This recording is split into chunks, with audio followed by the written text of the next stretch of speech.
मेडिस्टैंड अपनी बीमारी को समझिए। अस्सलाम वालेकुम ख़वातीन हज़रात, मैं प्रोफेसर अजीज़ुर रहमान फ्रॉम मेडिस्टैंड अपनी बीमारी को समझिए। इससे पहले मैंने एक वीडियो बनाई थी क्रोनिक हेपेटाइटिस सी। आज मैं बोलने जा रहा हूँ क्रोनिक हेपेटाइटिस बी के हवाले से। काफ़ी चीज़ें कॉमन हैं, तो अगर तो आपने पहले क्रोनिक हेपेटाइटिस सी वाली वीडियो देखी है तो फिर तो यकीनन ये वीडियो आपके लिए बहुत आसान होगी। तो मैं ये फील करता हूँ कि आप ऐसा ही करें, पहले क्रोनिक हेपेटाइटिस सी वाली देख लीजिए, फिर हेपेटाइटिस बी वाली देख लीजिए, या अगर आप ये देख रहे हैं तो इसके बाद क्रोनिक हेपेटाइटिस सी वाली भी ज़रूर देखिए। अच्छा, क्रोनिक हेपेटाइटिस जो क्या है, वो जिगर में सोजश कहते हैं। क्रोनिक वो चीज़ होती है जो कि बहुत लंबी चलती है। हेपेटाइटिस से मुराद लिवर में जो सोजश हो जाती है, तो ये कई वायरसेस करते हैं। जो हेपेटाइटिस सी वायरस और हेपेटाइटिस बी आमतौर पे क्रोनिक बीमारी करते हैं। बाकी सारे वायरस जो हैं वो चंद हफ्तों की बीमारी करते हैं, लेकिन ये क्रोनिक बीमारी करते हैं। और क्रोनिक बीमारी जब होती है तो वो कई दहाइयों पे मुहित होती है। पहले तो सिंपल जिगर में सोजश होती है, फिर वो जिगर सूखना शुरू हो जाता है, फिर वो सिरोसिस हो जाती है और कई दफ़ा लिवर कैंसर हो जाता है। तो पहले तो ये बताइए कि ये वायरस आपकी बॉडी में आता कैसे। वही तरीके जो मैंने हेपेटाइटिस सी के बताए हैं, वही चीज़ जहाँ एप्लीकेबल है। ये मुंह के रस से अगर हम खाना खाएं तो उससे हेपेटाइटिस बी नहीं होता, क्योंकि हेपेटाइटिस बी वायरस जो है जब मैदे में जाएगा तो मैदे का तेज़ाब उसको डिस्ट्रॉय कर देगा। शायद कभी एक्सेप्शन इसकी हो, लेकिन अभी तक जो साइंस मानती है वो ये है कि ये मुंह के रस से नहीं जाता। हाँ, अलबत्ता मुंह में कोई ऐसी चीज़ डाली जाए, मुंह के अंदर ही ज़ख्म हो, तो वहाँ से ब्लड के में जा सकता है। अच्छा, ये कैसे जाता है? ये पैरेंटल तरीके से जाता है। इसके एक तो ये है कि आपको कभी ऐसी सिरिंज के साथ टीका लगे जो कि सिरिंज पहले इस्तेमाल शुदा थी ऐसे मरीज पर जिसको हेपेटाइटिस बी था, या आपकी बॉडी के ऊपर कुछ ऐसे औजार इस्तेमाल हुए हैं जो कि सर्जिकल भी हो सकते हैं, नॉन सर्जिकल भी हो सकते हैं, जिनके अंदर हेपेटाइटिस सी पहले जा चुका था, चूँकि वो पहले किसी और बंदे पे इस्तेमाल हुआ था। जैसे आप शेव कराएं और वो रेज़र अगर पहले हेपेटाइटिस सी वाले बंदे के साथ इस्तेमाल हुआ, दरम्यान में स्टरलाइज नहीं हुआ, या आप बॉडी के पियर्सिंग कराते हैं, छेद करवाते हैं, या बच्चों के ख़तने होते हैं, या टैटूइंग होती है, या कोई ड्रिप लगती है, खून लगता है, अगर वो ऐसा हो जाए तो उसमें साथ भी जा सकता है। तो ये सबसे बड़ा तरीका है।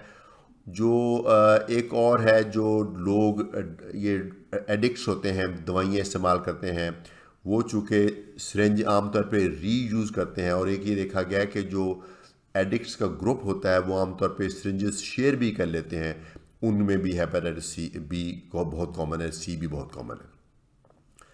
उसके अलावा हेपेटाइटिस बी होने का एक और तरीका है, ये किसी मदर को अगर है, किसी की औरत को है, तो उसके बच्चे को होने का डर होता है, क्योंकि पैदाइश के दौरान, हमल के दौरान वो भी जा सकता है, लेकिन ज़्यादातर पैदाइश के अमल के दौरान वो माँ और बच्चे का जो ब्लड है थोड़ा सा मिक्सअप होता है, तो वहाँ से बेबी में जा सकता है। लेकिन लकीली हेपेटाइटिस बी को हम वायरस बेबी में जाने के बाद भी प्रिवेंट कर सकते हैं। इसके बारे में बताता हूँ मैं अभी। उसके अलावा जो एक हमारा इंसानी रिश्ता है मर्द और औरत का, जिनसी तल्लुक़, उसके साथ भी जा सकता है। अगर मर्द को है तो औरत को हो सकता है, अगर औरत को है और मर्द को भी हो सकता है, अगर उनके अंदर जिनसी तल्लुक़ हो। अगरचे लकीली एक आध उसमें एक्सपोजर से नहीं होता, अगर रिपीटेड एक्सपोजर हो तो हेपेटाइटिस के फैलने का ख़तरा है। तो ये तो चंद एक तरीके हैं कैसे हेपेटाइटिस बी बॉडी में जाता है। ये तमाम चीज़ें प्रिवेंट की जा सकती हैं अगर आप अपनी हाइजीन का ख्याल रखें। ये इस तरीके से बॉडी में वायरस को जाने से रोका जा सकता है। जब भी आप टीका लगवाएं, नई सिरिंज इस्तेमाल करें, अपने सामने प्रॉपर रैपर में खोलें और लगाएं। ड्रिप लगवानी है तो नई सिरिंज होनी चाहिए। कोई आपके ऊपर इंस्ट्रूमेंट इस्तेमाल होता है, रेज़र तो नया होना चाहिए, मतलब नया उसके अंदर डालना चाहिए। और उसके बाद हर चीज़ यानी एक स्टरलाइज आपके यूज़ होनी चाहिए। उसके अलावा प्रिवेंशन का एक बहुत अच्छा तरीका है वो वैक्सीनेशन। हेपेटाइटिस सी को मैंने कवर किया था, मैं उसमें बताना भूल गया कि हेपेटाइटिस सी की आज की तारीख तक कोई वैक्सीन नहीं है, जबकि हेपेटाइटिस बी की पिछले 20 साल से वैक्सीन अवेलेबल है और इसीलिए हेपेटाइटिस बी बहुत हद तक प्रिवेंटेबल हो गया हेपेटाइटिस सी की निस्बत। तो ये वैक्सीन अवेलेबल है, सबको लगानी चाहिए। अभी तो यूनिवर्सल जो वैक्सीनेशन प्रोग्राम दुनिया में चल रहा है, बच्चों को सबको लग रही है, हमारे मुल्क में भी लग रही है। जब छोटे बच्चों को कई तरह की वैक्सीनेशन लगती हैं, अब लकीली उसमें हेपेटाइटिस बी भी शामिल हो गई है, तो हेपेटाइटिस बी का जो इंसिडेंस कम होता जा रहा है क्योंकि उसकी वैक्सीनेशन मुमकिन है। तो अगर जो आपने वैक्सीनेशन लगवानी है तो इसके यूजली 3 टीके लगते हैं। एक को बोलते हैं ज़ीरो, यानी आज अगर आप फैसला करते हैं कि आपको टीका लगेगा तो आज का जो टीका है वो इसको ज़ीरो बोलेंगे। फिर उसके बाद आपका दूसरा टीका लगेगा 1 महीने बाद, यानी आज ही के दिन या मे बी 1-2 दिन आगे पीछे 1 महीने बाद लगेगा। और तीसरा टीका लगेगा 6 महीने बाद, पहले टीके के, दूसरे टीके के 5 महीने बाद, पहले टीके के 6 महीने बाद। अगर ये तीनों टीके आपको लग गए हैं तो फिर 95% चांस है कि आपकी बॉडी में इम्यूनिटी डेवलप होगी और आपको ये हेपेटाइटिस नहीं होगा, हेपेटाइटिस बी नहीं होगा। अभी नई वैक्सीन आ गई हैं, कई साइंटिस्ट ये कह रहे हैं 2 टीके भी काफ़ी हैं, लेकिन अभी तक जो एक मुरव्वज टीका है वो 3 टीकों का ही है। तो तकरीबन सबको लगानी चाहिए, ख़ास तौर पे उन लोगों को जिनके घर में कोई हेपेटाइटिस मरीज़ है। अगर मर्द और औरत मियाँ बीवी में से किसी एक को है तो दूसरे को हेपेटाइटिस के टीके लगने चाहिए। घर में किसी एक फर्द को है तो बाकी तमाम लोगों को लगने चाहिए। तो ये तो है वैक्सीनेशन, मेरे ख्याल में यूनिवर्सल है, सबको लगने चाहिए। तो लेकिन ख़ास तौर पे जो हेल्थ केयर प्रोफेशनल्स हैं जिनका काम दूसरे मरीज़ों का इलाज करना है, चूँकि एक सोर्स ये भी है कि डॉक्टर से या नर्स से या कंपाउंडर से भी मरीज़ को लग सकता है, उन तमाम डॉक्टरों को लगना चाहिए। फिर उनकी अपनी प्रोटेक्शन के लिए वैक्सीनेशन होनी चाहिए। फिर उसके अलावा जहाँ भी आप ज़रूरी समझें इसको हेपेटाइटिस बी की वैक्सीनेशन लगनी चाहिए। अगर नहीं होता तो ये हेपेटाइटिस बी के क्या नुकसान आते हैं, वो जिस तरह से सिरोसिस में था। पहले तो आमतौर पे जब वायरस जाता बॉडी में तो ये जॉन्डिस करता है। काफ़ी सारे लोगों को बहुत गहरा जॉन्डिस होता है, काफ़ी ज़्यादा बंदा बीमार होता है, उसको बोलते हैं acute viral hepatitis. Acute viral hepatitis एक बहुत ही जहरीली बीमारी है। कुछ 6-8 हफ्ते यूँ समझ लीजिए कि आपके बहुत ही तकलीफ़ में गुजरते हैं। रंग भी पीला हो जाता है, पेशाब भी पीला आता है, जल्द भी पीली हो जाती है और पखाना ज़रा सफ़ेद हो जाता है और बॉडी में ख़ारिश भी शुरू हो जाती है, कई दफ़ा बेहोशी भी शुरू हो सकती है, ब्लीडिंग भी हो सकती है। यानी बहुत ही जहरीली बीमारी है। बट लकीली ये इतनी जहरीली बीमारी होने के बावजूद ये मोस्टली लोग रिकवर कर जाते हैं और मोस्टली तकरीबन 6 महीने में आपका ये वायरस ख़त्म हो जाता है। कुछ लोग ऐसे हैं जिनका ये वायरस परसिस्ट कर जाता है, हेपेटाइटिस बी की बात हो रही है, जो नहीं उनका 6 महीने के बाद भी वायरस परसिस्ट कर गया। एक ही वो लोग हैं। कुछ लोग ऐसे हैं, बल्कि ज़्यादातर वो लोग हैं जिनकी बॉडी में जब ये वायरस गया था तो उसने जॉन्डिस किया ही नहीं। ख़ास तौर पे अगर किसी बच्चे को माँ से हुआ तो उसको जॉन्डिस नहीं होता, या किसी को बचपन में हो गया था तो उसको जॉन्डिस नहीं होता। हेपेटाइटिस चुपके से बॉडी में चला जाता है और चुपके से ऐसा जाके बॉडी में बीमारी करता है। तो ये उसी तरह से हेपेटाइटिस सी की तरह पहले हेपेटाइटिस करेगा, जिसकी निशानी ये होगी कि आपका वो ALT AST बढ़ जाएगा और लिवर में थोड़ा सा आपको पता चल जाएगा, लिवर जो है ना, अल्ट्रासाउंड पे लिवर खुरदरा हो गया। बढ़ते बढ़ते फिर जाके सिरोसिस हो सकता है, ये लिवर में कैंसर हो सकता है। इनके ऊपर सेपरेट वीडियोस बनेगी। लेकिन हेपेटाइटिस सी बी जब भी डायग्नोज हो जाए, पहले तो ये प्रिवेंटेबल बीमारी है, प्रिवेंट होना चाहिए हाइजेनिक मेजर इस्तेमाल करके वैक्सीन के साथ। अगर किसी को हो गया है तो उसका इलाज होना चाहिए। हेपेटाइटिस सी में जैसे मैंने बताया था कि 12 हफ्ते का इलाज है, उसके बाद आमतौर पे फॉलोअप भी नहीं चाहिए होता। हेपेटाइटिस बी थोड़ी सी डिफरेंट बीमारी है। इसमें जब तशखीस होती है तो आपकी बॉडी में वायरस अगर इसकी डिटेक्शन हो जाए, इसका पहला टेस्ट है हेपेटाइटिस बी सरफेस एंटीजन। अगर किसी का वो टेस्ट पॉजिटिव आता है तो इसका मतलब है कि बड़ा ख़तरा है कि आपको या तो हेपेटाइटिस बी का वायरस है या कभी था, तो मज़ीद टेस्ट होने चाहिए। ये आप ख़ुद नहीं डिटर्मिन कर सकते, आपको डॉक्टर बताएगा। Hepatitis B surface antigen diagnose होने के बाद आपके कुछ टेस्ट होंगे जिससे 2 चीज़ें पता चलती हैं। एक तो ये है कि अभी भी आपकी बॉडी में वायरस है कि नहीं है ज़िंदा हालत में, और क्या उसका लेवल है। और दूसरा, क्या ये वायरस आपकी बॉडी को, लिवर को ख़ास तौर पे डैमेज कर रहा है या उसका करने का पोटेंशियल है कि नहीं है। ये बहुत सा टेक्निकल सी चीज़ है। ये मैं समझता हूँ कि सारे डॉक्टर भी नहीं समझते, सिर्फ स्पेशलिस्ट समझते हैं इस बात को।